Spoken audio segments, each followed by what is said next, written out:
Você quer preferência ou não? É pouco, irmão, é 2 minutos. Deu tudo certo aí? Já pode? Pode. Senhoras e senhores auditores, primeiramente, boa tarde. O processo 319/2024, o relator, o doutor Paulo Sérgio, já chegou, Palermo, fique à vontade.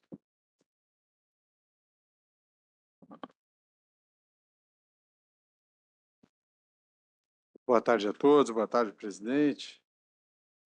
Processo 319/2024, recorrente ao 15 de Jaú, recorrida à Procuradoria. 15 de Jaú está inconformado com uma decisão da terceira comissão disciplinar, que aplicou por unanimidade a pena de R$ 2.000 por violação ao artigo 206 do CBJD, dando causa a 2 minutos de atraso no início da partida. E essa decisão também condenou a agremiação no valor de R$ 4.000 pela prática de 2 outras infrações previstas no artigo 213, incisos 1 e 3.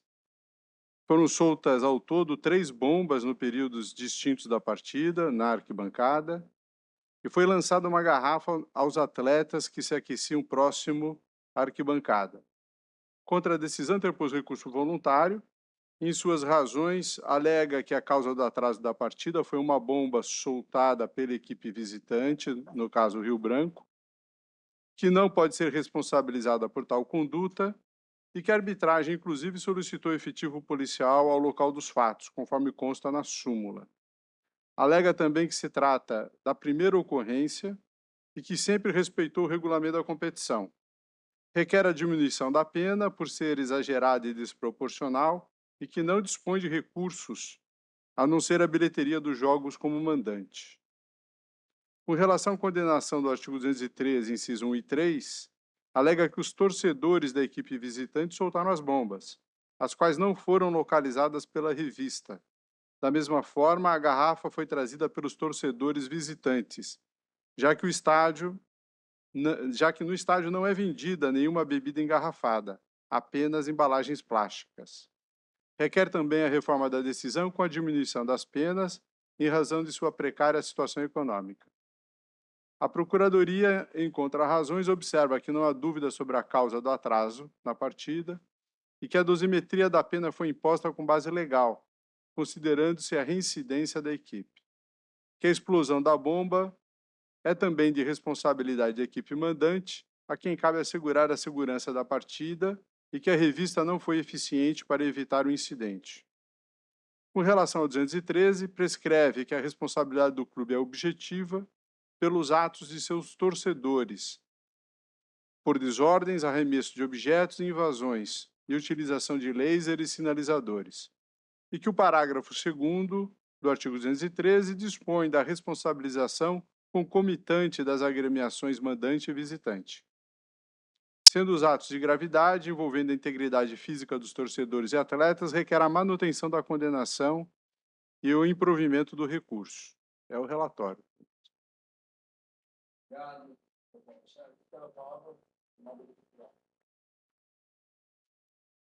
Boa tarde a todos, senhor presidente. Uma honra estar aqui no último dia de sessão na sua gestão, substituindo aqui o procurador-geral, que por um problema de ordem pessoal não conseguiu estar aqui. Mandou um abraço a todos. Muito importante estar aqui ocupando o cargo de procurador-geral, depois de 5 anos atuando na segunda comissão disciplinar, né? Sempre uma honra. O caso aqui em pauta, senhor presidente, o recurso é do Clube 15 de Jaú, né? Aqui o ocorrido aqui é de extrema gravidade, o clube tem responsabilidade sobre essa entrada de artefatos, sobre essas garrafas d'água que foram lançadas, e o pedido da Procuradoria é que seja mantido a decisão de piso. Obrigado. Doutor, o senhor vai defender? Não.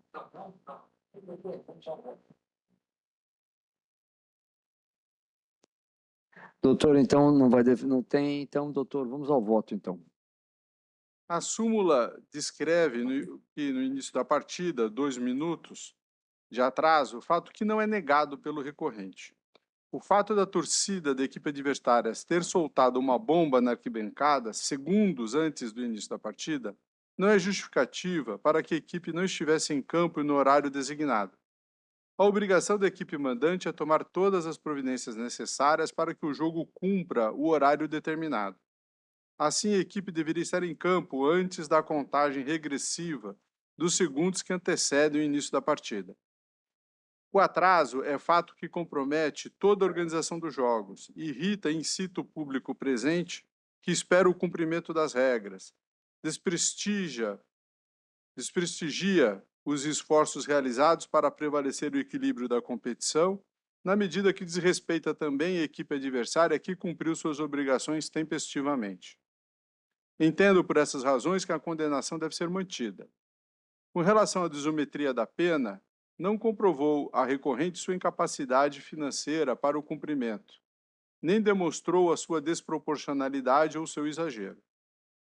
Da mesma forma, a equipe recorrente deixou de tomar as providências capazes de prevenir e reprimir desordens na arquibancada, como a explosão de bombas pela torcida adversária, ainda que tais bombas tenham apenas efeito moral, bem como deveria ter evitado o lançamento de objetos dentro do gramado, pois a garrafa lançada colocou em risco a integridade física dos atletas, dentro da praça esportiva, cuja responsabilidade pela segurança, em meu entender, é do mandante. A recorrente também contribuiu para o fato ao não reprimir os atos noticiados e praticados pela torcida adversária, e falhou na necessária revista dos torcedores, bem como na posterior identificação e detenção dos autores da desordem, sendo, portanto, igualmente responsável pelas ocorrências, não sendo o caso de eximir sua punição nos termos do parágrafo 2º e 3º do artigo 213 do SOB-JD. Com relação à desometria da pena, percebe-se que ela é reincidente, razão pela qual, diante do disposto, recebo o recurso voluntário e, no mérito, nego provimento, senhor presidente. Doutor Paulo Sérgio Palermo. Doutor Adalto, como vota Vossa Excelência? Com o relator. Como vota doutor Marcos Roberto? Com o relator também, senhor presidente. Doutor Fiuza? Com o relator, senhor presidente. E este presidente também vota com o relator. O processo, é o segundo aqui, é o 328-2024. Tem a palavra o nobre relator, doutor Fiuza. Senhor presidente, é o 328-24, é um sub-20, Rio Preto e José Bonifácio.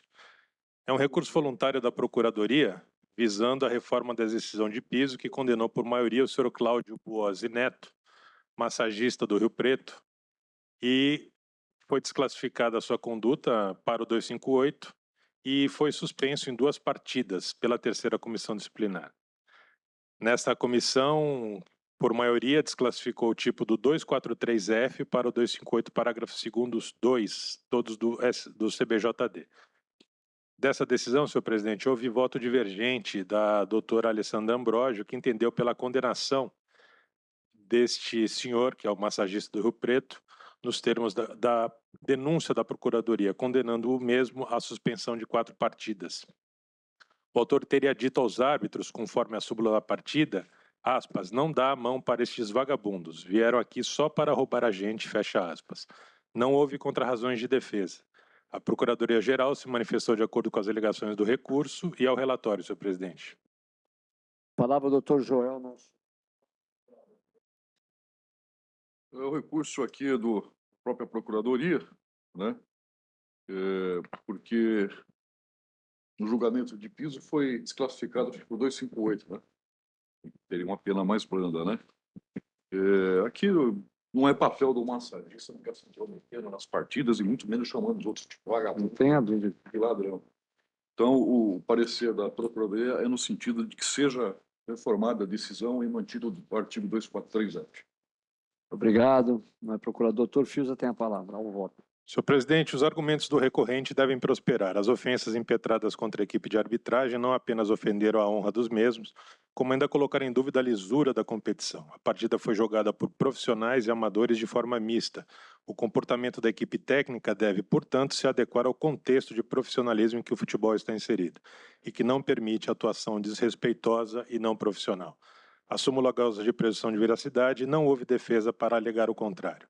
Desta forma, senhor presidente, dou provimento ao recurso da Procuradoria para reformar a respeitável sentença de primeiro grau e condenar o recorrido nos termos do 243F, parágrafo 1º, a pena mínima de suspensão de 4 partidas em razão da primariedade do mesmo.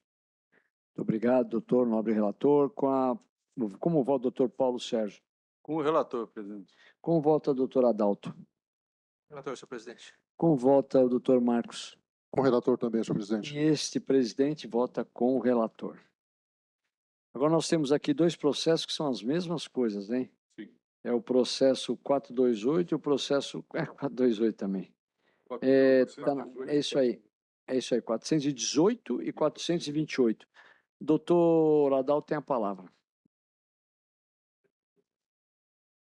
Excelentíssimo senhor presidente, digníssimo procurador, demais auditores, trata-se do processo 428 de 2024, com recurso voluntário em que recorrente Procuradoria da Justiça Esportiva, do TJD São Paulo, recorridos Paulínia Futebol e Guaçuano, Campeonato Paulista, sub-13. Trata-se de recurso voluntário interposto pelo ilustre representante da Procuradoria da Justiça Esportiva, pugnando pela reforma da R-decisão proferida pela terceira comissão disciplinar, a fim de que seja aplicada a supressão de pontuação a que alude o artigo 214 do CBJD, bem como majoração do valor da multa imposta aos clubes Paulínia e Guaçuano.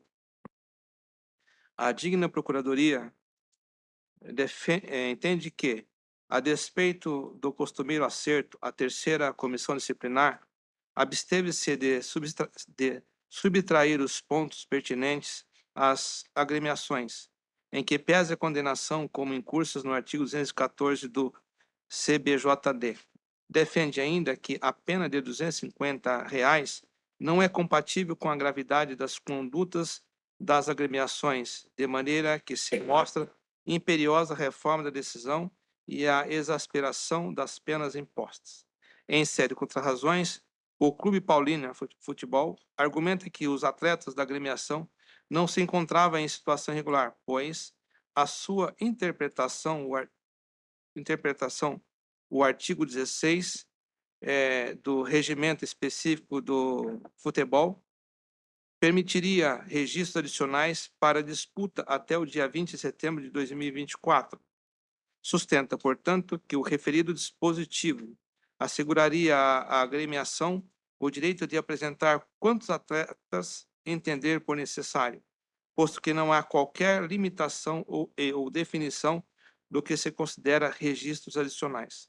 Pondera, por fim, que tendo sido apresentada uma relação de atletas até o dia 17 de 5 de 24, não haveria enquadramento da conduta na descrição do artigo 214 do CBJD, motivo pelo qual deve ser refutada a penalidade de perda dos pontos, bem como desclassificada a conduta de forma subsidiária para o artigo 191, inciso 3 do CBJD. É o relatório, senhor presidente. Senhor presidente, o recurso aqui é da Procuradoria, né? Tanto o Paulínia quanto o Guaçuano inscreveram atletas depois do tempo regulamentar. E o recurso da Procuradoria aqui é no sentido de que seja aumentado o valor, né, da pena pecuniária e também a perda dos pontos. Boa parte. Muito obrigado, doutor. Doutor relator, retorna para o voto, por gentileza. Doutor Adalto. Parcial razão assiste a digníssima Procuradoria, vê-se a condenação das agremiações como incursas no artigo 214 do CBJD impõe a necessidade de aplicação automática da penalidade de subtração de pontos equivalentes a uma partida, inexistindo margem para a interpretação discricionária. Em que pese as razões de defesa, o artigo 16 do Regimento Específico do Futebol deixa claro que, para a primeira rodada da disputa, as agremiações deveriam protocolar os registros dos atletas até a data limite de 7 de maio de 24. Apenas e tão somente para as agremiações com folga na primeira rodada é que se há previsão de dilação do prazo de registro para 20 de maio de 24, com autorização para inscrições adicionais para as demais fases do campeonato até 20 de setembro de 24. A súmula do jogo, que goza de presunção de veracidade, evidencia que a partida realizada no dia 19 de 5 de 2024, às 10 horas e 40 minutos, entre as equipes Paulínia e Guaçuano, se tratava de rodada 01 da competição. Assim dispõe o artigo 16 do regulamento. Artigo 16. Somente poderão participar da primeira rodada da competição os atletas educando que tenha seus vínculos desportivos protocolizados via sistema online, portal do clube, tal, FPF, órgão tal, e do DRT e da FPF até 7 de maio de 24, e para as equipes com folga na primeira rodada da competição até 20 de maio de 24, permitindo-se registros adicionais para a disputa da competição até dia 20 de setembro de 2024. Outro sim, tratando-se da primeira rodada da competição, os registros dos atletas deveriam ter sido protocolizados junto ao sistema da federação até 7 de maio de 2024, conforme dispõe a primeira parte do caput do artigo 16 do regulamento, permitindo os registros adicionais para as demais rodadas, até a data limite de 20 de setembro de 2024, conforme parte final do dispositivo. Portanto, não se tratando de equipe com folga na primeira rodada, não há que ser aplicado o prazo alternativo de 20 de maio de 24, vez que importaria em inovação legislativa cuja função não compete aos intérpretes e aos aplicadores das normas. Melhor sorte não assiste ao argumento da defesa de que o recorrido teria apresentado a relação para o jogo até o dia 17 de 5 de 2024, dentro do prazo preconizado pelo parágrafo 1º do artigo 16 do regulamento. Com efeito, o parágrafo 1º do artigo 16 do regulamento é um complemento à previsão do CAPT, qual seja a de que os atletas, para terem condições regulares de jogo, deverão ser registrados até a data limite de 7 de 5 de 2024.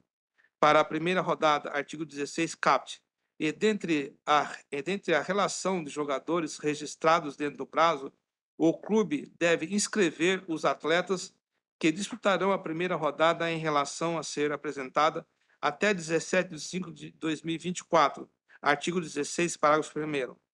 É o que preconiza o referido dispositivo, em verbis. Parágrafo 1º.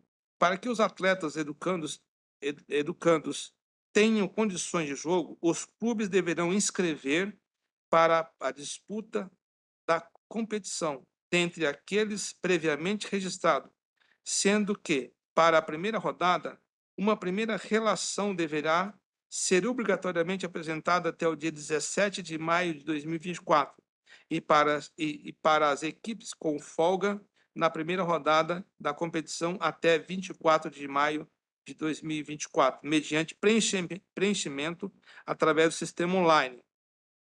Nesse sentido, acertada a decisão proferida pela terceira comissão disciplinar, condenar as agremiações com incurso no artigo 214 do CBJD, vez que os atletas foram registrados posteriormente à data limite de 7 de 5 de 2024, sendo de rigor reconhecer que disputaram a primeira rodada da competição em situação irregular.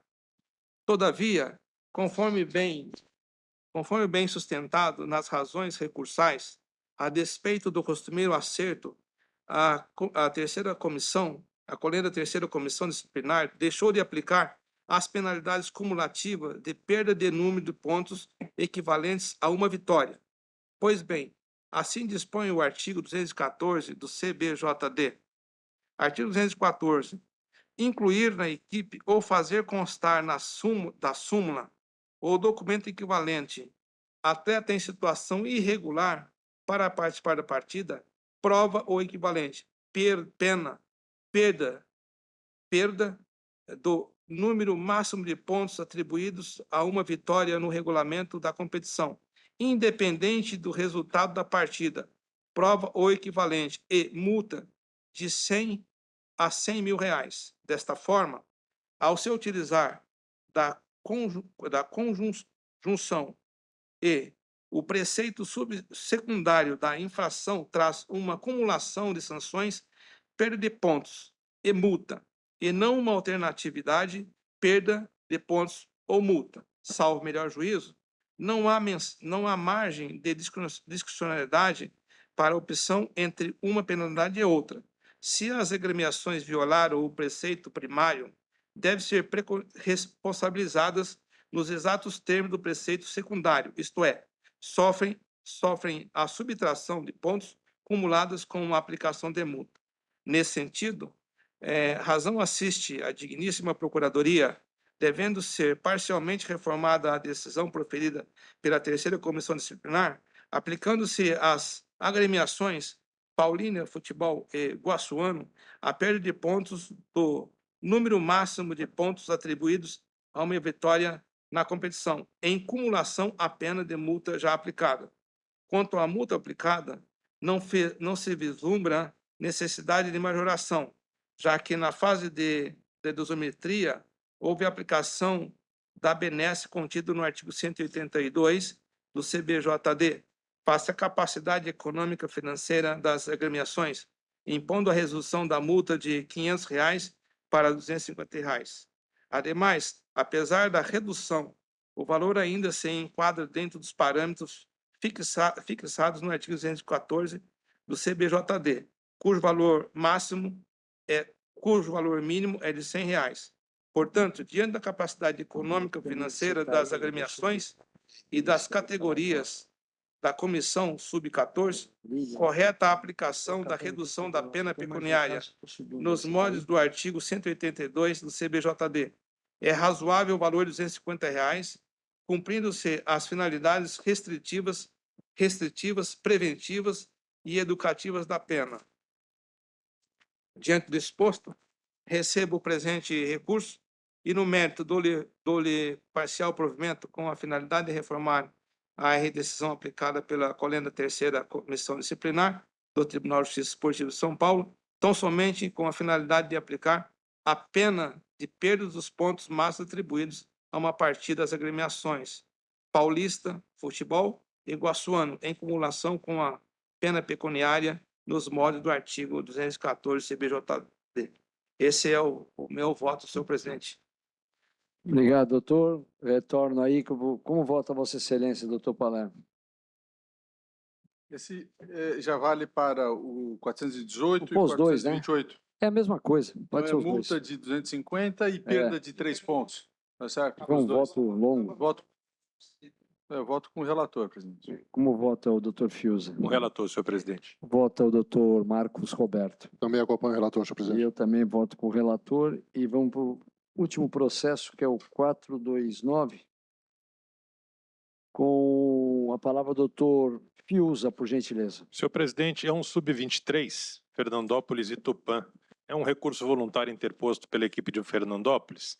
Faça a decisão da primeira comissão, que aplicou a multa de R$ 1.400 nos termos do 109.1.3 do CPJG, sancionando pelo estado de conservação do gramado e pela partida ter iniciado com 4 gandulas, sendo que 2 deles também seriam maqueiros.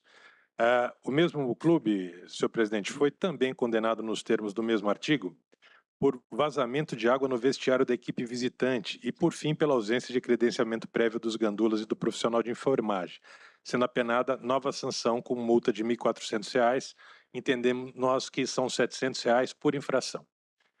Na mesma decisão, senhor presidente, foi aplicada a sanção de suspensão de 3 partidas ao atleta Matheus Folgaça, como em curso no 250 do CBJD por trocar socos com o atleta da equipe adversária com o jogo já paralisado. Houve recurso do clube em questão, solicitando efeito suspensivo, que foi concedido pelo nobre auditor Paulo Sérgio Galhardi Palermo. A recorrente alega quanto ao atleta que ele não é residente, não deveria ser condenado ao máximo previsto no tipo que foi enquadrado. Quanto ao clube, que foi condenado por 4 questões, se defendeu apenas de 2, senhor presidente, a questão do gramado e a questão do vazamento do vestiário da equipe visitante. Quanto a essa questão, não negou o vazamento, porém afirmou que este não interferiu no uso do equipamento. Quanto à conservação do gramado, entendeu que o árbitro assentiu a permitir a partida e que a Federação Paulista faz inspeção para liberar o estádio para o jogo, requerendo absolvição ou condenação em patamares mínimos. A Procuradoria de Primeiro Grau, em contra-razões, alegou que as condenações foram corretas e razoáveis, propugnando pela mantença da sentença de piso e consequente improvimento recursal. No mesmo modo, o Procurador-Geral, senhor presidente, ao relatório. Com a palavra, doutor Joel Nobre, procurador. Senhor presidente, inicialmente aqui, o recurso vem do Fernandópolis, né? Inicialmente, a denúncia foi no artigo 254, porque os atletas trocaram socos. E aí houve desclassificação, e na terceira comissão disciplinar, do artigo 250. Eu acho que está de bom tamanho a aplicação do artigo 250, que a pena é mais amena do que o 254, que versa sobre a agressão.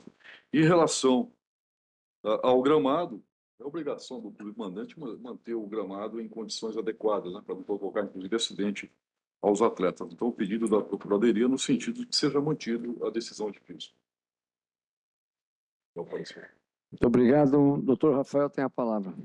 Bem, presidente, em relação ao artigo 91, como foi relatado pelo Dr. Ciuza, a agremiação ela só se insurgiu contra duas condenações, que foi em relação à condenação pelo vazamento no vestiário e também em relação ao campo. Pelo vazamento, presidente, a defesa ela vai pedir pela absolvição, entendendo que a norma em nenhum momento ela exige que o vestiário esteja em perfeitas condições e que nada possa ocorrer. Na verdade, o que a norma exige é que não possa ocorrer nada que interfira no pleno uso do vestiário, né? E pelo relato da súmula, nem o árbitro em momento algum relatou que o vazamento ali apresentado atrapalhou o uso do vestiário. Muito pelo contrário, ele só relatou ali o vazamento, mas se ele não relatou na súmula, então a gente tem que entender que tudo ocorreu normalmente e que o vestiário ele foi usado tranquilamente pela equipe de arbitragem. Já em relação ao campo, o raciocínio é o mesmo, né? Veja, o campo, ele passa, o departamento de competição da federação, ele faz uma vistoria, ele solta uma aprovação, né? E conforme vêm os jogos, cabe, na verdade, a arbitragem, porque essa denúncia, ela, salvo engano, ela veio pelo delegado da partida e não pelo árbitro, salvo engano. O processo eu não lembro 100%. Mas veja, se o árbitro, no momento, chegou ao campo, realizou a vistoria do campo e autorizou ali o início da partida, então a defesa entende é que ele, como autoridade presente, cabe a ele fazer esse tipo de análise. Ele entendeu que, em que pese a situação do campo, mas ela atendia ali o mínimo necessário para que pudesse ocorrer uma partida de futebol. Então, novamente, né, veja, atendendo, né, o que dispõe o regulamento no caráter mínimo. Ora, se o árbitro está autorizando a partida, é porque ele entende que se o gramado não está em perfeitas condições, as condições atuais do gramado permite que seja realizada uma partida. Senão ele não iria autorizar essa partida de futebol, porque ele acaba até sendo responsável. O árbitro também não quer colocar em risco a integridade dos atletas, mas como autoridade presente, ele analisa e fala, olha, pior que seja aqui, mas ainda dá para a gente fazer uma partida de futebol. Então, por essas razões, a agremiação vai requerer pela absolvição, caso não for esse entendimento, a aplicação da pena mínima.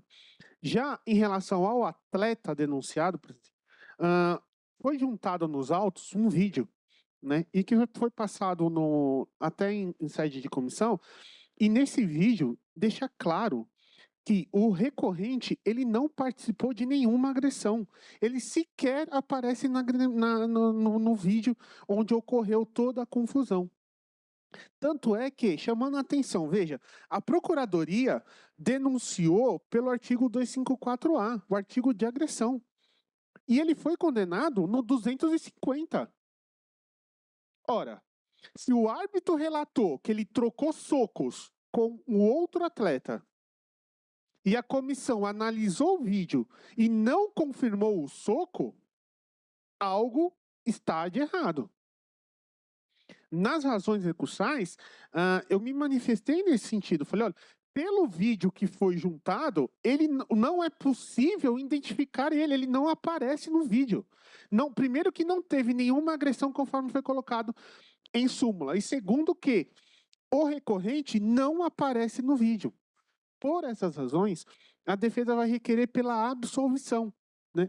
Lembrando, uma vez que foi produzida a prova em que o atleta ele não está e ficou comprovadamente que ele não participou de agressão. E olha, se o árbitro relata que houve agressão, a procuradoria denuncia no 254A e ele é condenado no 250, algo, né, surge aí de estranho para a defesa, realmente verificando que no contexto ali não houve agressão. Então, vou requerer pela absolvição, caso também não for o entendimento, levando em consideração todas as circunstâncias favoráveis ao denunciado, então para que seja modificada a pena e ele seja condenado na pena mínima. Esse é o pleito, presidente. Muito obrigado, doutor Rafael. Com a palavra, doutor Fiuza, para o voto. Senhor presidente, em que pese os argumentos da Procuradoria, o pleito da recorrente merece parcial provimento. Isso porque, inicialmente, o atleta condenado, a despeito de sua ação, não tem antecedentes nesta casa. Dessa forma, não há que se falar em condenação no máximo do prescrito, que seja uma dosimetria exacerbada por ponto da comissão. Assim, entendo que a condenação deva ser em 2 partidas nos termos do artigo 250, senhor presidente. Quanto ao clube, no que tange à questão do gramado, está correta a alegação que houve fiscalização prévia da federação, bem como o aceite do árbitro da partida em realizá-la naquelas condições. E dessa forma, absolvo a equipe neste ponto da infração artigo 191.3 do CBJD, mantendo a condenação quanto ao vestiário. Assim, a multa se dá apenas quanto à última infração, já arbitrada anteriormente em R$ 700. Portanto, senhor presidente, dou parcial provimento ao recurso do Clube Fernandópolis nos termos citados.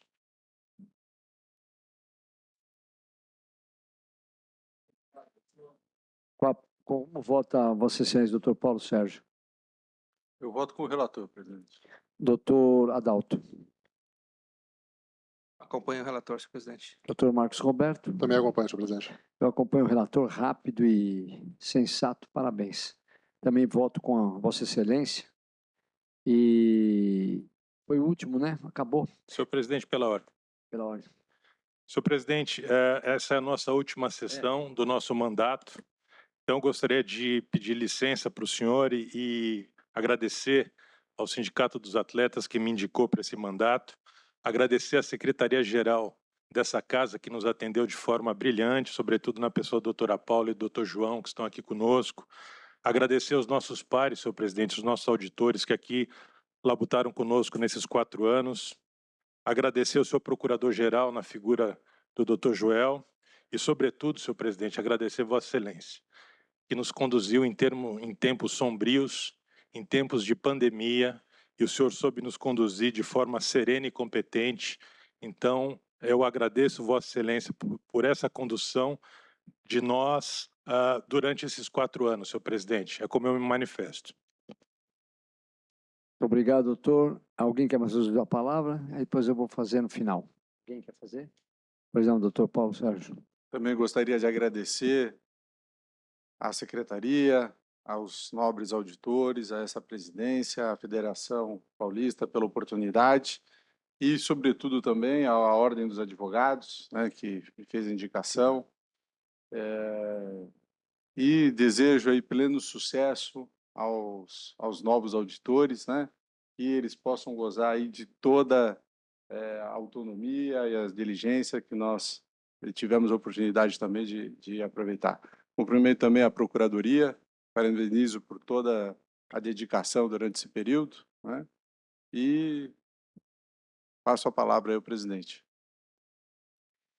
Bom, eu queria primeiro agradecer aí a nossa secretaria, a doutora Paula, o doutor João, aí tivemos a doutora Júlia, tivemos o doutor Carlos, com esses 8 anos que eu fiquei aqui. Na verdade, meu discurso eu vou deixar para o dia 11, mas eu quero agradecer aqui, doutor Paulo Sérgio Palermo, que esteve junto aqui, eu não posso dar o nome de todos, mas que esteve conosco, o doutor Adalto chegou agora, o doutor Fiuza está há muito tempo aqui, o doutor Joel está há um tempo na Procuradoria, o doutor Marcos está há quanto tempo aí na nossa...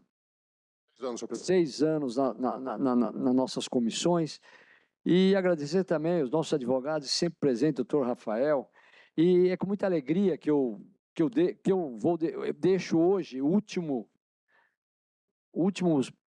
pleno que fizemos aqui, sem nenhum processo, né? Ficamos 0-0, vamos passar aí para o novo presidente, não sei quem será, mas que será escolhido por Vossa Excelência, alguns daqui estarão sentados aqui, com certeza, para a escolha, com o procurador também, não posso deixar de agradecer o doutor Wilson Marchetti, viu, doutor Joel? Mandar um abraço para ele, parceiro de todas as horas, e sempre esteve junto conosco aqui.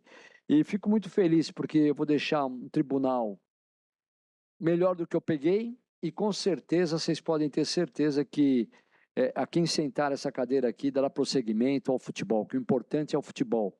Futebol são os jogadores, nós fazemos a nossa parte somente do Código Brasileiro de Justiça Desportiva. Nós julgamos aqui aqueles que ultrapassam os limites. Os demais, os atletas que são os artistas, temos também problemas, às vezes tivemos aqui com alguns não digo presidentes, mas alguns ligados aos clubes, como eu digo aqui sempre, as pessoas que são dirigentes de clube, às vezes também se excedem, foram votados, mas sempre aqui, sendo qualquer time grande ou time pequeno, a gente sempre usou com o máximo cautela e sempre na balança como tem que ser isso aqui.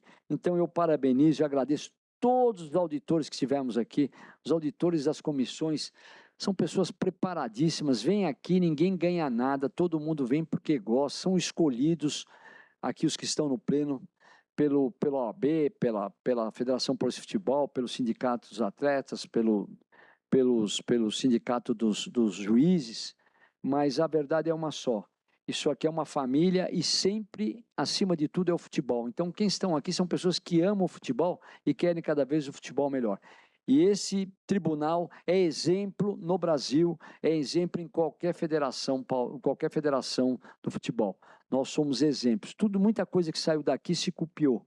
Então, acho que nós temos aqui um nome forte e espero aqueles que vão continuar aqui. Muitos aqui não poderão mais, como eu, que estou aqui há 8 anos, e demais que estão aqui.